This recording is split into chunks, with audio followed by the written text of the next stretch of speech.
This is the Amy Edwards Show, and I'm your host, Amy. This show is here to help all of us live our best life and feel amazing at absolutely every age. We focus on transformation and empowerment through practical tools, strategies, habits, and mindset shifts that will help you unlock your potential, build self-love, and embrace your unique journey. We'll cover everything from health and wellness to personal growth and spirituality with inspiring guests and real conversations. So if you are ready to level up, break out of your comfort zone, and make lasting changes, you're in the right place. It's never too late. In fact, some of your best days haven't even happened yet. Let's get to it. Love this moment and make the next one even shinier. Hello, and welcome to the show. Oh my gosh, we're talking about maximizing our life again today, which you know I am all into. So thank you for being here. Today we're welcoming Terry Tateossian. Terry is a powerhouse in personal transformation, which speaks to my heart. She shed 80 pounds in her mid-40s and didn't just change physically. She rebuilt her entire approach to life and health and well-being. She's now an ISSA-certified personal trainer, a nutritionist, a hormone specialist coach. And might I add, this weight loss was before the advent of all the Ozempic, right? So you have tuned into how to do it naturally, which is a beautiful thing, Terry. You help women over 40 navigate the challenges of perimenopause, post-menopause, hormonal shifts, all those things that we're really starting to talk about now, all while you are running multiple businesses and raising a family. You're the founder of the House of Rose, also called THOR, which I love as I'm about to marry someone who looks like Thor. So I just like that it does that. It's an experiential wellness brand focused on longevity, vitality, and holistic health. And we are going to dig into your powerful story today and all your best kept secrets for reversing aging and taking charge of your health at any stage in life. So welcome, Terry. Thank you so much. Thank you, Amy, for having me. It's an absolute pleasure to be here. It's so great to chat with you. Yeah, you too. You too. And your story is really powerful. And with that weight loss, I want to know, what wall did you hit to make this change? Because so much of it is mental. What was the biggest mental shift that helped you not only make the transformation, but sustain the transformation? Fear. Wow. Fear that things were going to progress in a very scary direction that was a lot worse than just my vanity or wanting to just look good. That wasn't enough. That didn't do it for me. It was fear for my health because I ended up in the hospital twice. Once, the first time I didn't take it very seriously. I just said, yeah, I don't have time for this. I'm just going to ignore it and keep going the way I was going. With multiple businesses and children and really burning the candle at both sides. And so I figured, it's just a fluke. It's some kind of a glitch in the matrix. I'll get over it, right? But I didn't. It happened again. I ended up in the hospital again. What was it? What was going on? Undetermined. But it was chest. Wow.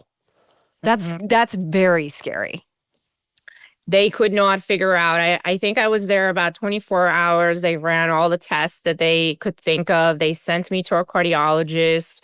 And at the end of it, they gave me a Xanax and sent me home. But I knew that there's no way that this is just panic or anxiety related. I physically felt a lot of pain. And there were other contributing factors on top of the chest pain that I was having. I couldn't walk up a flight of stairs. I was having pre-diabetes markers. I'd get dizzy in the middle of the day. It was just all going in the wrong direction. And I was only 37. Wow. And so the second time it happened, I was like, okay, well, I guess I should maybe do something about this. Mm-hmm. And that's how it all started. I wasn't a willing participant. Let's just put it that way. Wow. So fear is probably the greatest motivator, right? But sometimes it's not enough to really make us change. Maybe it was those wake-up calls of you being in the hospital. Do you think? I mean, I don't know. I feel like there's got to be like something else almost that goes with the fear. It was just looking around in the ICU or the Oh, ER yeah. base and just seeing a lot of people that looked like me, extremely overweight and obese. At that time, I was about 210 pounds and I'm 5'3". Mm. Could not carry that much extra weight on a daily basis. And I was just eating all kinds of random things. I was eventually figured out I had an emotional eating problem just to cope with the stress of life and a lot of trauma from the past. And so, yeah, I was so blindsided by it because in some sense, I just didn't see myself as that type of person. And I did not really even realize in the direction that I was heading in and the behaviors and the habits that were contributing to that. I was completely laser focused on business, family, and just running myself into the ground 24/7. So everything else took a back seat. Yeah. And you have to prioritize yourself or the rest of it even suffers, right? That's really so interesting to the point that you made about how we don't really see ourselves. Like we'll cling to an old version of ourselves, even maybe, or just think, well, that's not me. You know, that's an interesting distinction. Do you want to say something else about that? Absolutely. Like I would look Mm. at myself in the mirror. So I didn't grow up overweight. I was actually, most of my life, I was underweight. And Mm. so I would look at myself in the mirror and be like, man, you're a little overweight, but no, it's not nothing dramatic. But then I would see pictures of myself and go, oh, wow, like that's not how I saw myself. And Yeah, I it's mean, like a dysmorphia, like the other direction or something like that, right? totally, totally. And all the symptoms, I was just completely ignoring them. I was not accepting what was happening to me, basically. Do you think that the body positive movement had an impact on you too about loving and accepting yourself at any size, which I think is a great thing? But at the same time, I wonder if there's, something about that that can affect us in our health if we're rationalizing 10 years unhealthy ago, habits. it, oh no, totally. No, because 10 years ago, there was no body positivity movement back then. At least I don't recall, or maybe it was just getting started. And, Maybe so. mhm. Yeah, maybe so.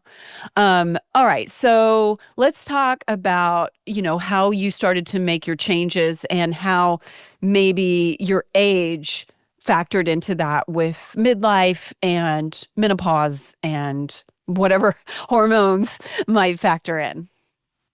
Yeah, so at 37, I did not realize this either, but I had entered perimenopause.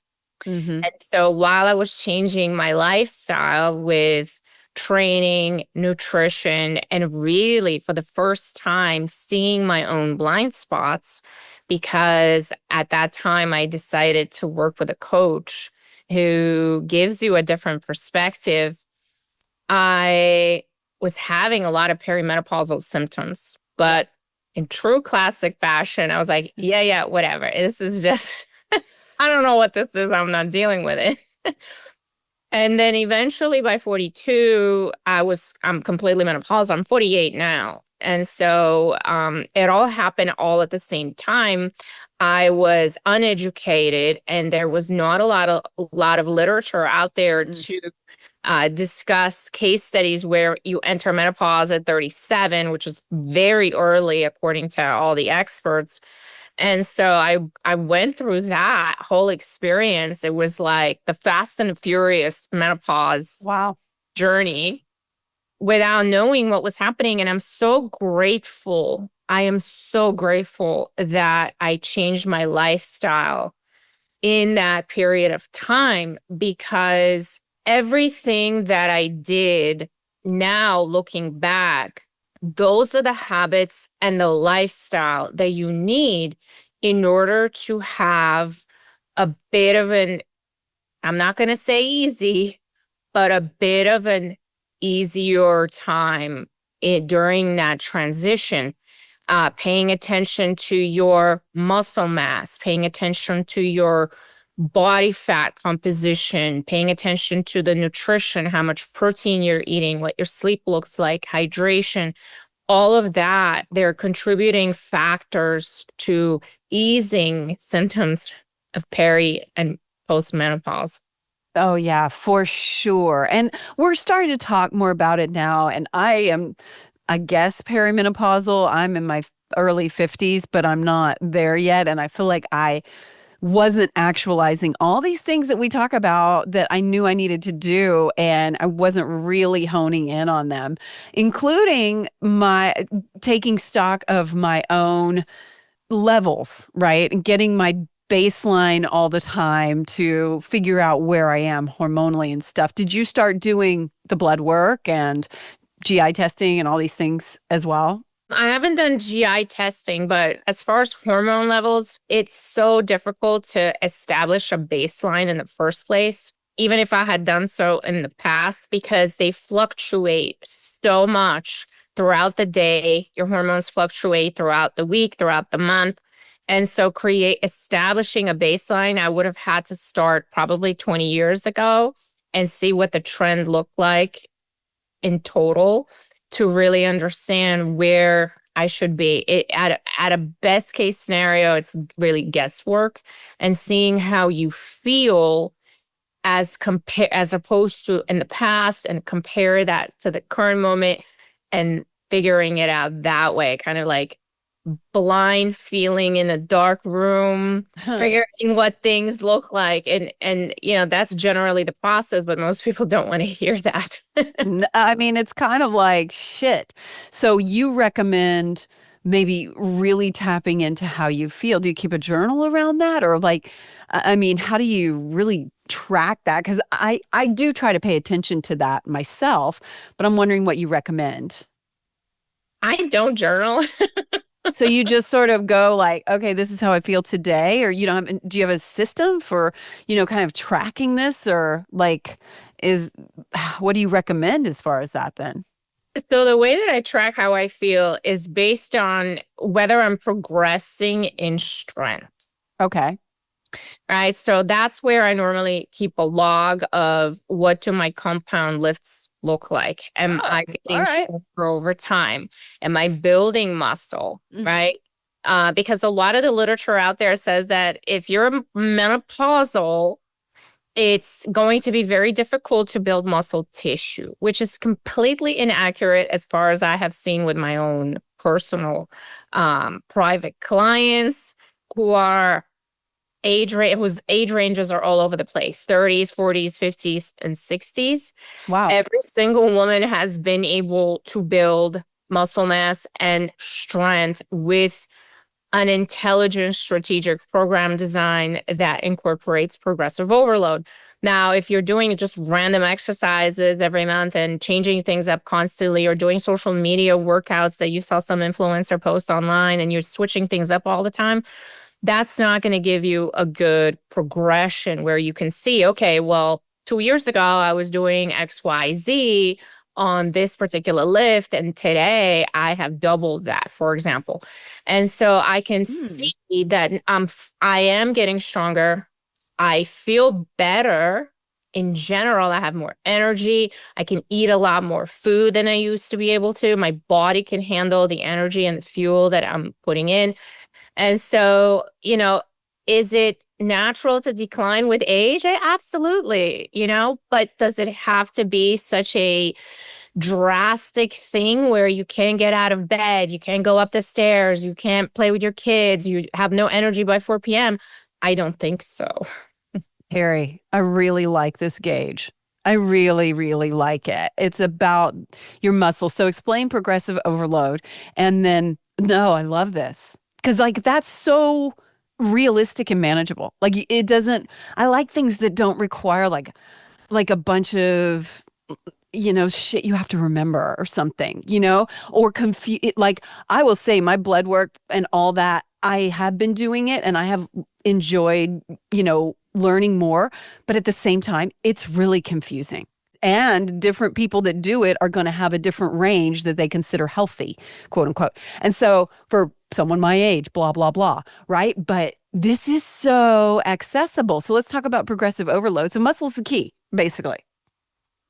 Building muscle. Absolutely. I mean, there's so much research out there that consistently delivers the same outcome, that muscle mass creates so many positive adaptations in a female's body, especially during perimenopause, menopause, and beyond, that I've read literally studies that say that having muscle is better for you, or almost as good as taking pharmaceutical medication.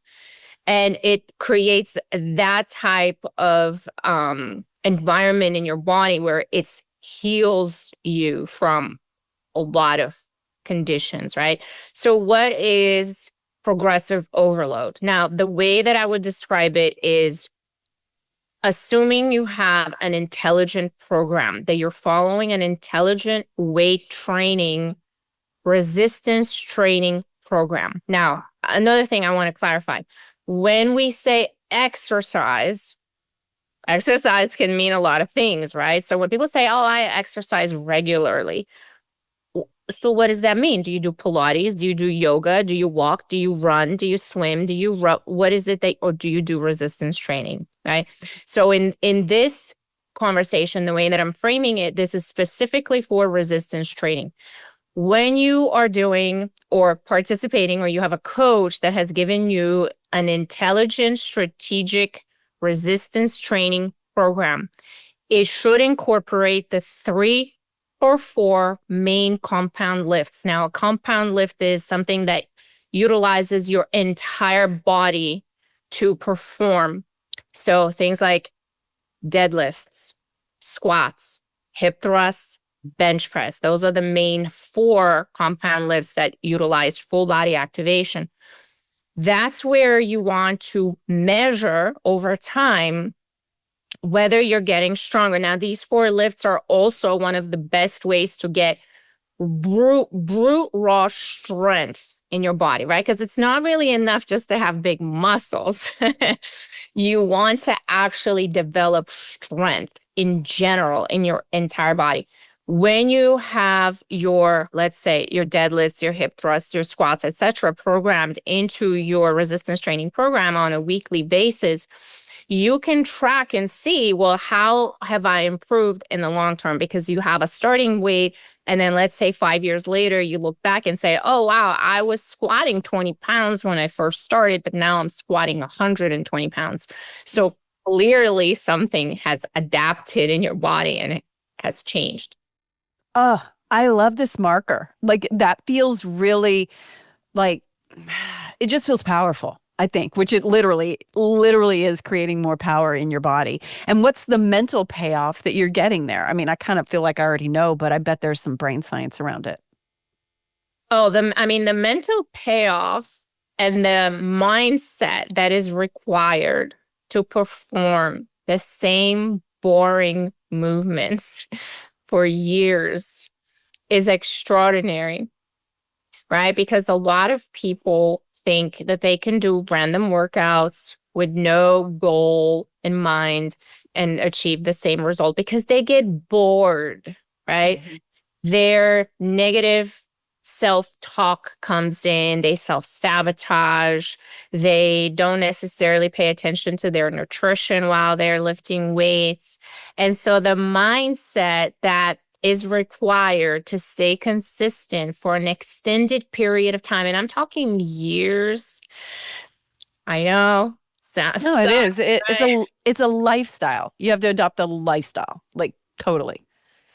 So many, I call them boogeyman, pop up when you're trying to change your lifestyle that attempt to sabotage you. So dealing with all of those roadblocks that your mind creates in the process of changing, which it's natural and it's normal, it happens to everybody. awakens so many parts of you where you can start to see yourself. You can start to realize your blind spots. You start to notice, oh, wow, every time I hit a certain goal, I sabotage myself and I stop Mm. going to the gym for 3 weeks. Or every time something good happens, I sabotage myself and I go out, binge drinking, for example, or whatever it may be, right? So when you start to commit and devote yourself to a different lifestyle, all of these little glitches that are part of all of our minds start to pop up. And it gives us an opportunity to really observe ourselves in the wild, in action, and decide then and there, do I want to keep going? Do I want to progress? Do I want to grow? Or am I going to stop here? And a lot of people do. A lot of people, they think that that's the end of it, right? When self-sabotage appears, it takes over and they quit because they don't realize that that's just part of the game. That's just part of the journey. You got to like play with all these obstacles. And just like any video game out there, if you want to get to level 10, you got to go through 1 through 9. And that's normal. I mean, it's not linear, right? It's all, we always talk about like progress being not linear. It's like up, then down a little, then up, then down, but when you look back in that 5 years, you can see how far you've come, right? It's like, I think there's a meme or something. It's like most people overestimate what they can do in 1 year and underestimate what they can do in 5 or 10 or something like that. So it's the long game for sure. Did you see Life. that at the time when you started doing this? Were you like, I'm in it for the long game, or were you maybe not, didn't have an understanding of that? Oh no, I thought I'm going to do this for 6 months and then I'm going to done and then it's going to be over. I can go back to my life. Hmm. And I did that. I failed a lot. I failed repeatedly. I did all kinds of sabotaging types of behaviors. I talked myself out of a lot of things. I would lose 60, 50, 60 pounds and then say, okay, I'm done. I'm going back to my normal life and then regain all the weight back. And so I did that so many times. No way. What? Mhm. Oh, Oh, wow. yeah. Until you finally were like, oh, I have to stay like this. This is the new normal. I mean, eventually it just becomes ingrained in my mind that this is the way to be. The other way is the crazy way. It really is. Yeah. Yeah, I mean, a lot of people, when they hear what's required to live this way, they think it's crazy. They're like, "Oh, what do you mean you count macros? You know exactly how much protein you eat per day? Oh, that's crazy. I could never do that." Or, "Oh my gosh, you work out, you go to the gym and you lift weights 5 times a week. Oh, that's crazy. I don't have time for that." But it's actually the way that I look at it now, not doing these things sounds crazy to me because that did not lead anywhere good. Because being under muscled contributes to cardiovascular disease as we age, contributes to Alzheimer's, dementia, diabetes, and cancer. It's linked to all of these diseases in many studies out there. And so in my mind, it's like, well, which part is crazy?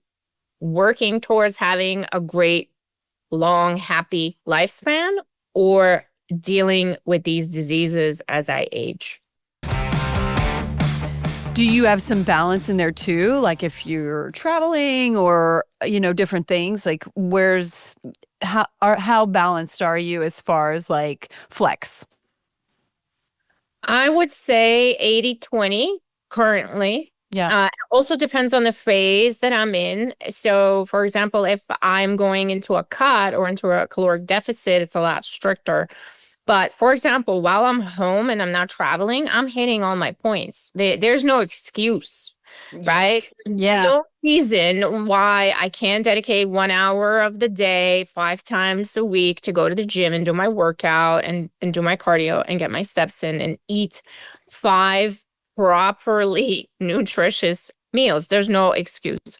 While I'm traveling, it's a little bit more flexible, right? Because there's, different things going on. The schedules are a little bit different, but I still keep in mind that while you're traveling, the chances that you're going to overeat are very high because you can't control your food. Yeah. So what do? I was actually just overseas for 7 days. And the strategy that I take, and I'm actually leaving to Florida on Friday, and then I won't be back until the 24th of March. So I'll be gone out of my routine for that extended period of time. So what do? Right? I assume that, and this is great for anybody really that travels a lot, that wants to live a healthy lifestyle and not be a victim of restaurant food. Yeah. I assume that I'm going to have one meal out. That's it per day. And the rest of my meals are strict, meaning I know exactly what I'm going to have for 3 meals out of 5. And it's usually yogurt with some protein powder, peanut butter powder, some pecans, and some fruit. You can buy that at a grocery store, keep it in your hotel room or your Airbnb. The second meal, egg whites, easy, with a toast and some fruit. You can get that at a restaurant or cafe or anywhere. Or if you have an Airbnb, you make that in your hotel or in your Airbnb. And then the third meal is really easy. You buy pre-cooked shrimp with some salad, cucumbers, tomatoes, some olives, avocado, etc. And you're done. And then your meal 4 and 5, or your last meal, you can enjoy out. And doing that, I actually lost 1 pound and 6 ounces in a week while traveling, which most people think is impossible. Yeah, it's really challenging. I was just in Vegas for the weekend, and I will be at an event and I'll go too long without eating, and I gotta keep some things in my purse. I've got to keep some things like on tap pistachios that I know are done well, just like easy things that I can grab because I'm working really hard to cultivate my own lifestyle. I just was ordering groceries the other day, and I looked back on a couple years ago of when I thought I was eating healthy and what I was ordering from the grocery store, and I was mortified. I was just like, this is not acceptable. And so it really is like a major lifestyle change, and you have to use a little advanced planning, but it's not that hard if you can get in the habit. At least I'm finding it and allow myself a little bit of flexibility. Absolutely. I mean, in the beginning, there's a learning curve, just like anything Yeah. else. And I used to joke around all the time that, I needed a PhD in nutrition to figure out all this stuff. I mean, really, truly, we have so much to learn, and then it's also so basic at the same time. And sometimes we avoid what's easiest, right? It's like, oh, we're looking for every fancy way to work out and avoiding the real work and the monotony of Whole Foods and of going to the gym and lifting heavy weights and doing squats, which I personally really enjoy. Tell me how long you spend at the gym when you go, and how long is your or one of your clients, how long is a typical weightlifting routine? So between warm-ups and cool downs, and I also highly encourage that if you have, let's say, squats for the day, that you actually warm up for your squats before you hit your working weight. Accounting for all of that, it's about an hour. How long is the actual weightlifting time? 55 minutes. Oh, okay. Okay. Because I spend a long time. Like I'll spend at the end a good few minutes stretching. Like that's pretty important to me at the end I do it at the beginning too, but at the end I really just sit and listen to a podcast and just stretch quite a bit after I lift weights. Do you feel that that's a key as well? Absolutely. I mean, mobility and flexibility are one of the key factors when looking at older populations. And one of the biggest reasons or causes for deaths and hospitalization in older populations are falls due to lost mobility and flexibility and balance. And so, yes, absolutely, I highly encourage that. Yoga, Pilates, anything that gives you better balance, flexibility, and mobility, very much encouraged. Yeah. However, sometimes life happens and we don't necessarily have the time. So sometimes I'll encourage people to do their stretching after they get home, or if they have somewhere to go, you can do that after. But yeah, absolutely. I bet you got to drill that one in with your clients. I know so many people that don't stretch at all, including like, I'm guilty of that. are you? I love it. And I'll do it even when I'm watching TV or something like that. I've done it for so long and it feels so good and it's such a part of my routine. So I bet you do. Oh, yeah, no, absolutely. Warm-ups and cool-downs are very important in all areas of resistance training. It avoids injuries and, actually wakes up your nervous system so that you're ready for heavier weights. And so, yeah, absolutely. But yeah, I'm guilty. I kind of rush through my warm-ups and my cool-downs. Yeah. I bet a lot of people can relate. I feel like you have a really simple and clear approach here. Do you feel like that differs than a lot of what's talked about? And how do you see the difference of what you practice and teach versus what's been, I don't know, mainstream? So something that I say all the time is I am confident enough to not need to do or program acrobatics for my clients. Mm, We don't need to do crazy, wild types of exercises to see incredible results. I love that. Actually, really good to get comfortable with the boring and be okay performing the same exercise for years. Now, the variation comes in different ways, right? So the squat never goes away, or it should never go away unless you have an injury or some other type of condition like that where you cannot perform a squat. But there's multiple variations. So if you can't do a barbell squat, you can do a belt squat. And so there are many ways to incorporate the same movement because it's part of daily life, right? So think about all the ways you squat out of the gym. And as I get older, I would really like to not need help getting off the toilet. And so, Yeah. I mean, yes, right. That's a goal I think we can all get on board with. so I'm never going to stop squatting no matter what type of variation I need to do. Now, the way that you dress up a squat and you change its variation is through tempo. It's through different types of partial reps. It's through different types of rest periods. And so there are different ways to dress up the squat where you're still performing it, but maybe it's a tiny little bit different from the squat you did in the last month, for example.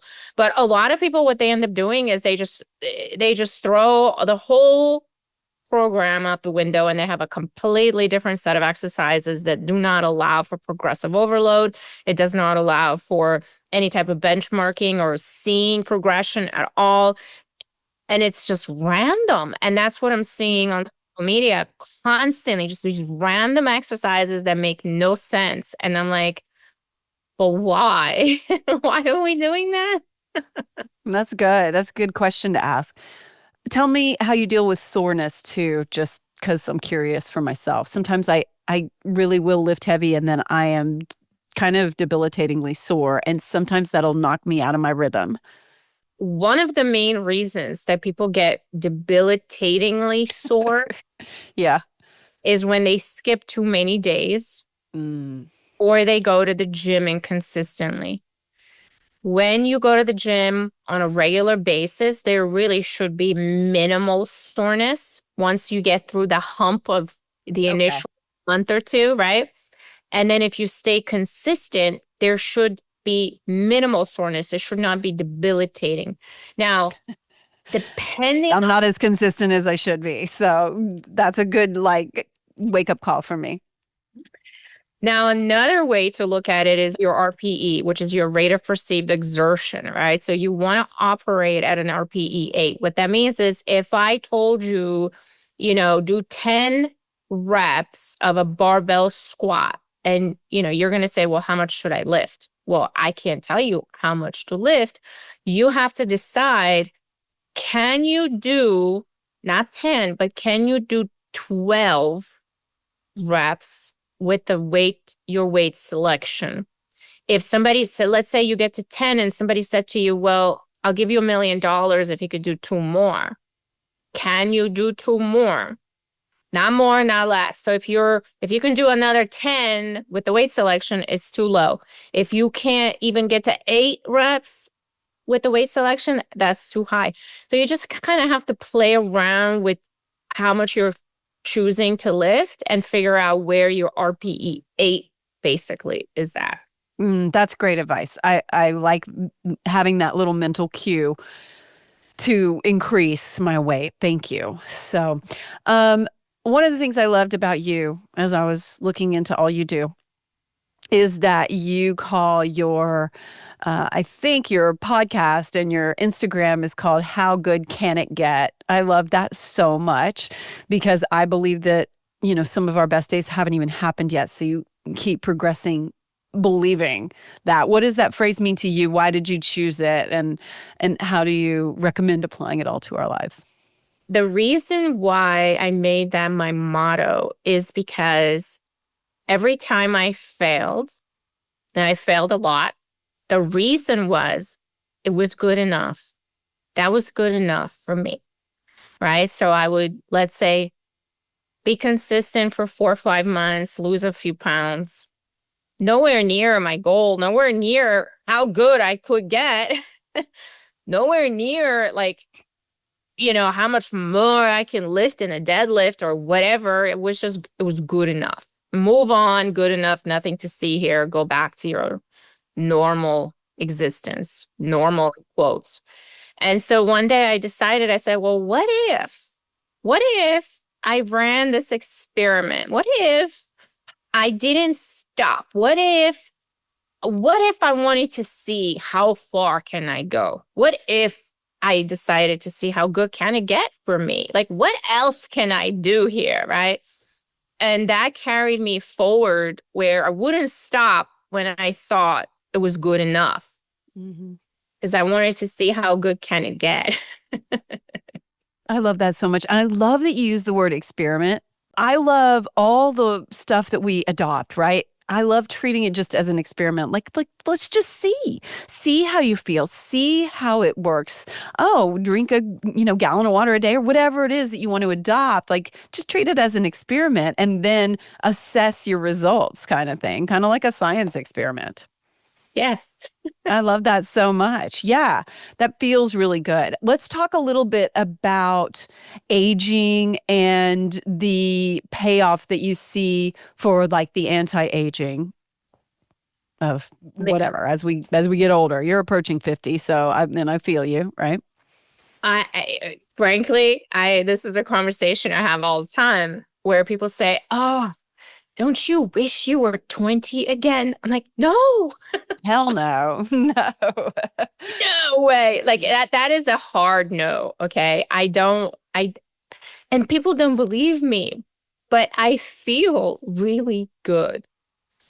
Especially being fully menopausal. I know it sounds completely crazy. I know there are people out there thinking, yeah, she's full of it. That's just nonsense. I think it's encouraging to hear. I think that's great. Yes, it shows what's possible. Like, why not? It feels so good not to have hormonal fluctuations, not to get a period, not to be able to get pregnant, basically be able to do whatever you want. Sounds great. Yeah. Really. And mentally, there's a lot of more of a grounded feeling. There's a lot of security and knowing everything you already know about yourself and life and all of these things. I don't have any regrets whatsoever or a desire to go backwards, because when I look at what my life was like in my 20s, I wouldn't wish that upon my greatest enemy. And so aging to me now, I look forward to it. I'm not afraid of it, and I don't feel any fear about it. Aging when I was in my 30s and extremely overweight and unhealthy was a terrifying idea, because all I could see was that things were only going to get worse from there, right? So if I was 210 pounds in my mid 30s and I was having diabetes, pre-diabetes, and ending up in the hospital, it was a terrifying idea to think what would be happening to me in my 70s. Yeah. But that's not the case now, because I know what to do. I know how to keep myself mobile, energetic, in a good mood. Postmenopausal is great. All of that. And you're just embracing each day with optimism rather than terror and fear. Yeah. I think that you touched on something. I think there's like a subconscious mental shift that happens when you do, like when you start hitting the gym consistently and eating better. Like, I think it creates this subconscious shift where you're like, oh, things are feeling better. And then your outlook just changes, right? Like, oh, wait, things are getting better, not worse, right? It's just this little, probably something that we don't, it's just unconscious. I think that's the word I'm looking for. Absolutely. And something that I love to talk about is, I'm probably going to get the number wrong, but I think it's something like 4 million cells, something like that, per second are regenerated in our body. Wow. I like that. And so when you are building muscle, taking care of yourself cardiovascularly, eating enough protein, because a lot of our bodies uses protein to regenerate and to create cells, you are providing your machine, which is what this is, with the right fuel to create healthy tissue, while at the same time, you're blasting them with positive energy mentally and vibrationally, because you're in a positive mindset, because you're doing something that makes you feel good. You are taking care of yourself. You're taking care of your your whole being, right? And so as old cells die and new cells get regenerated, they're using the right metaphysical fuel to replace the dead cells. And over time, you literally become a different person with a different vibration, a different frequency, and much healthier body tissue. And so what's the downside to that, right? What is the negative implication to changing your lifestyle when there's literally thousands of studies out there showcasing the effects, anti-aging effects, the mindset effects, the energetic effects, the vibrational and your frequency effects, all of those things, it can only get better. Mic drop. Hello. That was great. That's so great. Well, we're coming up on the end today. Thank you so much for everything you shared. I loved that final message. Metaphysical fuel. I think that's what you said. I'm so here for it. I love that so much. Our vibration, it matters so much, and it is real. It is real. Science is proving it. What did we miss that we need to get to before you go today? Or what do you want to reiterate?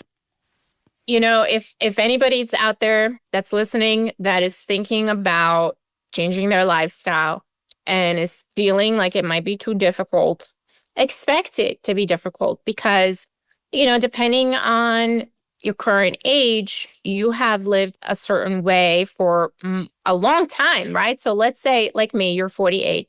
So for 48 years, you have developed certain habits and behaviors, and that's going to take time to change. So don't give yourself 6 months. Don't give yourself 12 months. Give yourself a really long runway and give yourself grace to get there and just work on it every single day. Will there be challenges? Yes. Is it going to be difficult? Yes. Are you going to fail? Yes. But what's the alternative? Absolutely. Yes. I love it, Terry. Thank you so much. And I know, let's share how people could work with you if they want to, because they're probably listening to this and thinking, I want to work with her. And I know you have retreats. I know I was thinking that. I was like, maybe I need to hire Terry. So please share how everyone can work with you or just simply learn from your content or find your offerings. Absolutely. So you can actually email me at Terry at the House of Rose. And you can put in the subject line Amy, and I can send you a really nice document that outlines proper nutrition and how to figure out your own caloric fuel per day based on where you're at currently. And another way you can find me is on Instagram. My handle is How Good Can It Get? And those are pretty much the only two places. Now, we do have group coaching and private coaching spots available for March if you're interested and curious about a change in lifestyle. And we also do retreats every month. You can find the schedule on thehouseofrose.com. There's a bunch of them are already sold out and on a wait list, but there's, I think, 4 dates available. So those are the ways. Awesome. Well, thank you so much. All that you mentioned will be in the show notes as well, so people can just click and find you and access all of your beautiful offerings. And I love your practical advice so much. So thank you, Terry. Thank you so much for being here today. I'm just so grateful. Loved it. Thank you, Amy. I really appreciate you. And thank you for doing everything that you do. Oh, thank you. And thank you to everybody that turned up today, because you're planting seeds and showing up for yourself. And it doesn't matter if you fail, because you are making progress. Remember that. And keep shining bright, everybody. Follow me, sign up for the newsletter, all that good stuff. All the links are in the show notes. I love you so much. Till next time. Thank you so much for being here. Please rate, review, and follow us. And we'd love to hear your feedback. Keep shining bright.